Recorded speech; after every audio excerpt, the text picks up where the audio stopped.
Moxie Gardens. I'm Mike Toomey, and today I want to take you for a tour in my backyard. Those of you who have been following me, I appreciate you. It's about 2 weeks old, but let me fill you in if you haven't been there. We live in Kansas, Zone 6A. I live up in the northeastern part of the state. 2 states that surround us by just a few 30 minutes perhaps. Nebraska, Missouri. Both friendly states, as far as I know. Today I want to take you on a little tour of some of the parts that we haven't toured. There's a lot going on here. I think it's a unique garden. I decided to put this together because there was some feedback from friends and neighbors and family members who are like, hey, you got something here. So today I want to take you for a little bit of that. 2 things I have to fill you in on. 1, humidity's high. Skies are dark. I don't know if I can get through this because we're expecting more rain. It's been rain, rain, rain. And if you followed my few videos that I've made, everything's been rain. Those of you who don't have rain, I get you. I understand. I'd take a rain check if I could, but we take what Mother Nature gives us. That being said, let me just run you through a few things. We won't be able to cover everything. I do want to update you. I don't think I filled you in. We are on a lot that's right in the middle of the neighborhood. We have homes that surround us on both sides. That is east, that is west, that is north. So this house was just kind of a all these yards were kind of a backyard. Backyard went here, their backyard went there. Someone developed the ground. Our house was built. We purchased it about 12 years after it was built. One owner previous to us, they planted 2 trees. We had nothing else in this yard. The fence, everything, I've touched on this before and I hope it's not redundant, but the trees, the fences, everything you see, nothing was here. It's pretty remarkable to think of how far we've come. I haven't done this all by myself. I've had my brothers, I've had my wife, I've had my children, my children's friend, free labor. We've done a lot together. They're in that middle age, right around 17 to 20, and so you don't really find them. Dad's not cool right now, but they'll remember this.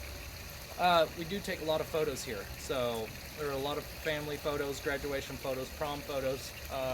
Anyways, that being said, I want to take you for a tour. All right, so let's get started. See those dark skies, or maybe it doesn't show up in here. We'll see if it works. I bet we won't, but we'll give it a shot. So, those of you who have just joined, this is kind of an overview of the backyard. And we've touched on really none of this. I've not toured any of the gardens. But today, we're going to start on that garden. All right here, some yarrow. It starts blooming very early. It's pretty much the first thing that starts happening. Now, this retaining wall of speak is both by design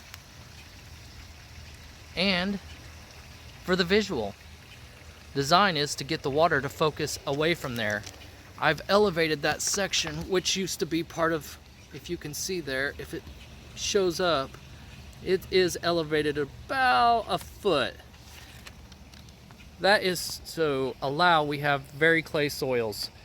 And if you don't have clay soils, it's both good and bad. The good, it holds everything. It holds the minerals, it holds the water, it holds everything. The bad, it holds the water. You have to raise everything up. So a lot of this stuff, even though I've raised up the bed, I've also raised up each time I've planted something. But it seems to be working out, and I am very pleased with it. Like I said, that's yarrow. If you're wondering what that spike is, I have several of those. So we have a lot of little critters that run through the yards. I have a boxer, and we have a survivor from the pound that we brought in and made our family. So that being said, we have a lot of critters that run out here, and a boxer and our little hound dog, they think they're bulletproof and they want everything that comes in here. So this kind of protects them. I normally have a piece of wire that blocks off parts of the yard so that it protects them, and it also protects me because the one that we brought home from the pound, her name is Willow. She might have ate about a full year's worth of everything we had back here. In fact, my wife's grandma, who has since passed, handed down some porcelain yard ornaments, and she ate everything. I mean, she chewed it up. So don't worry, no dogs are harmed. We love our pets. So yeah, that's why that's there. But we haven't had to use the wires lately because we put a lot of chicken wire around the fence line to keep the little critters out. But you know how it goes. Squirrels don't mind it. They don't pay attention to that, and sometimes the rabbits don't either. They find a way. Anyways, let's move along. That's yarrow. Very, very pretty, very showy. I've said in other videos, I know some folks do not like to mix purples and pinks and yellows. I haven't found that art. That, to me, doesn't work. For others, it does, and that's just fine. But for me, I want all the colors. These are dianthus. And all this is perennials that are in this bed, except for some gladiolas. In the background is some salvia. I don't know, but there was a ton of insects on there a while ago. Hummingbirds were coming through, and there's nothing right now to show for it. Down low, some creepy phlox. You can see that they're just going out of bloom about 2 weeks ago, but it was solid purple and pink all the way through here. That is silver mound. Now silver mound is really, really cool. It's fluffy. It's really nice, but man, when it opens up, it's pretty ugly, but it's just part of it. It's its own little story. If we got rid of everything that didn't look pretty, we might not be around ourselves. Back in the back, that is Spirea Anthony water. It will put off a ton of pink blooms. Everything was set back because we had a late freeze, probably much like yourselves, but it's getting ready to do its thing. I do cut that back and mound it a little bit, and then during the summer we just let it kind of go. In the back is a Japanese barberry. It's actually a rose glow. If you can see that lighter stuff is the new growth. And you can see, let's see if it'll focus in. You see that? That's pretty showy. Now, if you've watched some of my other videos, that is a moongate, traditional in Japanese gardens. So why not have some other items that are traditional in Japanese gardens, like this barberry. All right, coming over here, I've got some gladiolas. They are coming up. I might have planted them too soon. You ever do that where you just get excited, so you get stuff, you get the bulbs, you get out there and then you forget? You probably got 2 more freezes, maybe even a possible snow. Yeah, I did that. All of that rests under an eastern redbud. This eastern redbud was picked up at a local box store. It was on its way to the graveyard. It was pretty unsightly. I like to bring those things. Those are projects, those are stories, and I like to keep that type of stuff and see what I can do. I'm not a nursery or anything, but I think it's cool to bring stuff back. And the garden just kind of repeats itself all the way through here. Silver mound, spirea, phlox, yarrow, some more gladiolas back there. There is a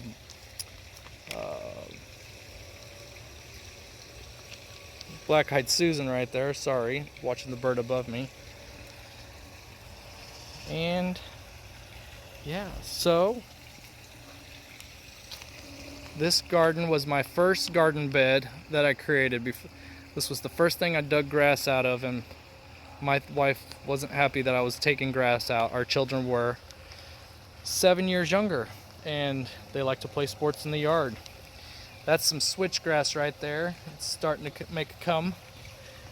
We haven't seen the sun in about 3 weeks, and it's been nothing but rain, but once that sun pops, so will that. And I hope to show you later on. That's a sprinter boxwoods all through there. If you watch some of my other videos, you'll see the drainage goes right along there, and that helps protect the yard from backflow. Coming right along over here. Everyday lily. Don't know the names of them. I apologize. I wish I did, but I really don't. There's some more lilies, but as you can see, that goes through there. There's a black-eyed Susan tucked in there. The iris right there. They're going out, but it's pretty neat. More lilies, some coneflowers, some switchgrass.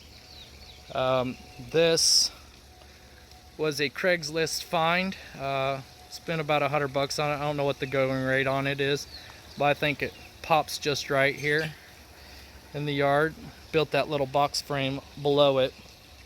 Kind of gives it a natural look. Thank God we never have to use those. Those folks were built tough back in the day. We're pretty soft anymore. But look at the patina on that. You just can't get that by going to your box stores and getting this stuff. And I think it just adds so much character to the landscape. Yep. My daughter just had knee surgery and she's been posted up on that hammock much of the time. I think about it when I'm at work. I wonder if she thinks about me when I'm at work. Most likely she's a sweetheart. Anyways, moving right along. The humidity is thick.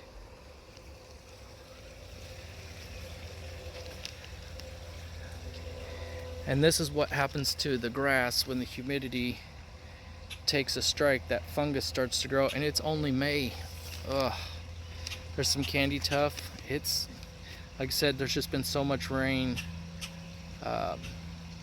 You just can't do anything about it. You just let it take its place.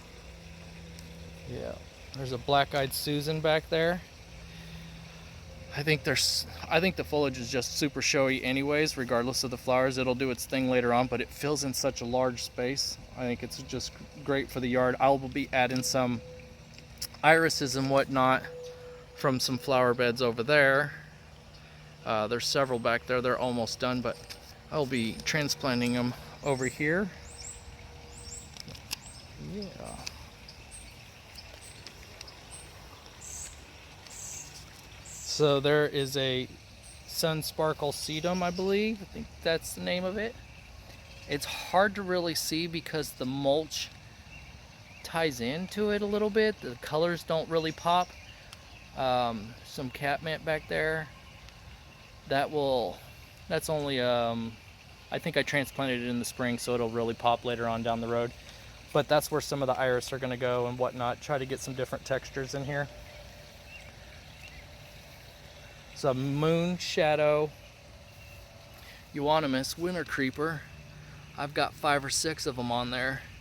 I think they're gonna pop. I kind of like that color, just right up there by the sedum. I think the two will play off each other very well. Here's another sedum.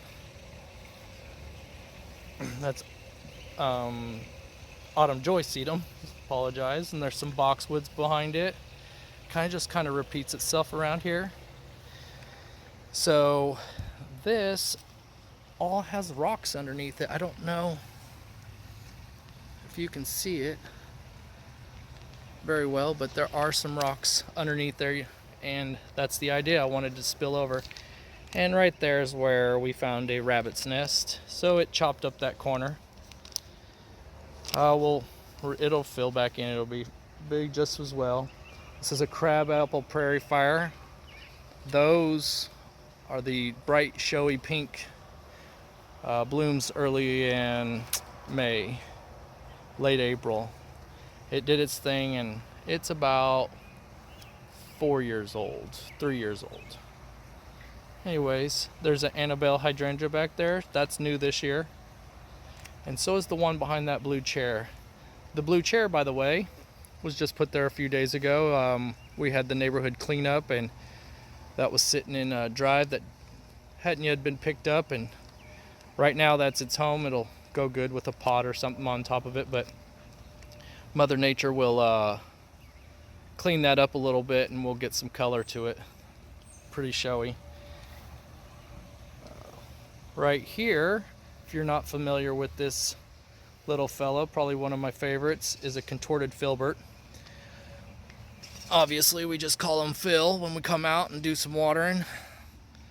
But look that up if you've not ever seen those. You don't really hold on to the plant for the foliage. You really maximize its usage during the winter when the snow and whatnot's sitting on it. But it's super cool. It's, if you've gone to any nurseries or been to a zoo or whatnot, you'll see those in their mass form. I think they get around 8 foot. Anyways, they'll just be, like the name says, contorted. Below it is your lily turf, monkey grass, larope, whatever you want to call it. You can see it's putting off some blooms a little early, which is wild. But you can also see some of the yellow in the foliage. There's just been so much rain. So much rain. And like you, I have plants that I purchase and they just sit and wait for you. That thing's been there for, I think, 3 weeks, along with the other plants that are in the yard. I just constantly picking up something because I have to have it. Just to find out, I've got to walk the yard to find a spot for it. I know you do it. If you're watching this video, you have your garden, you do it. I can't quit. I don't know why, but we'll tour this one. It's starting to sprinkle. We'll tour this garden next time. I am a little worried about the rain. It's starting to come in. It's lightning. But, oh, one other thing I want to show you guys. Actually, 2 things. These tires, old tire rims, they were in an old barn somewhere, and my brother found them on a work site. He said, "Hey, you want these old tire rims, or I'm just gonna throw them away?" No. We'll find a reason or a way to put them in. Again, that's patina you can't find. That is time. That's story. On my Instagram. Instagram's a little weird because most people don't have the time or patience to stop and read what people take time to put in there, and that's okay. A lot of folks just want to look at the pictures and keep scrolling, but those are stories. And in my Instagram, I think I took a picture early on, but those are a story. Think of the miles those put on. Think of the families that might have drove to vacation or to work, or was this a flat tire one time somebody cussed it? You know, those are just stories. If you just, when you're in your garden and you're creating a space, pick up these old things. Don't let them go to the salvage yard. Don't let them go. Find a reason to think of a story. You kind of humble yourselves in the idea that some of you have probably never changed a tire in your life. This was probably to feed a family, get to places that we wouldn't even think of. I just think I think it's a great story, and luckily I have a brother that kept me in mind.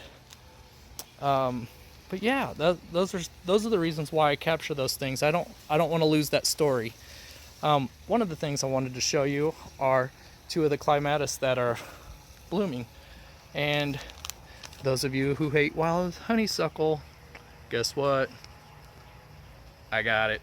And it smells good. It smells really good. Don't worry. I touched on this before. I'm really trying my best to make sure that it doesn't get out of control. That being said, if I ever move, I can't promise the next one will want to do that. But the bees, the hummingbirds are not mad at me, I promise you.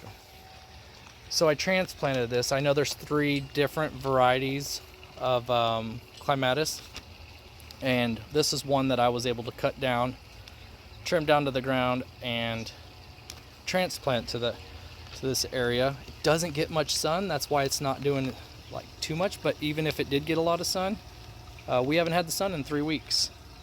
This one is Warsaw Nike, and my idea is for it to grow up this pallet wall.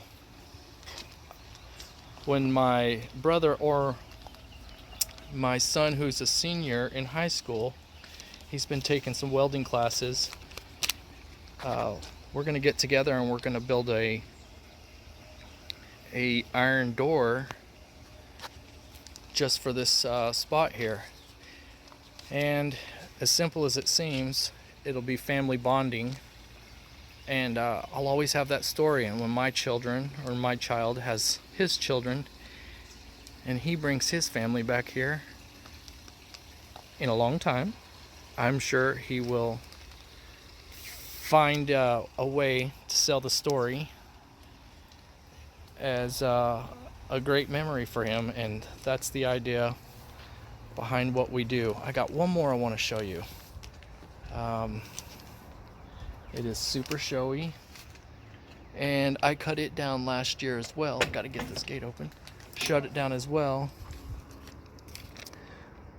but it's starting to do its thing. I just cut it down and transplanted it, or not transplanted, I apologize. But yeah, it's showing off pretty good. In my other videos, I touched on my wife's Uncle Dennis, who assembled those birdhouses and whatnot, and there's several more behind there. I don't know if they're occupied by birds or not anymore because it's so overgrown, but I think that's great. And the name on this is Virgin's Bower. Yeah. Pretty neat. Thank you for watching the video. If you like it, please hit the like, hit the subscribe. If you'd like to join me on Instagram, that's Moxie_Gardens.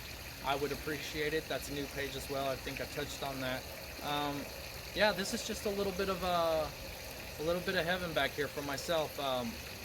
I hope the speed was right. I hope you enjoy it. We all can feed off of each other.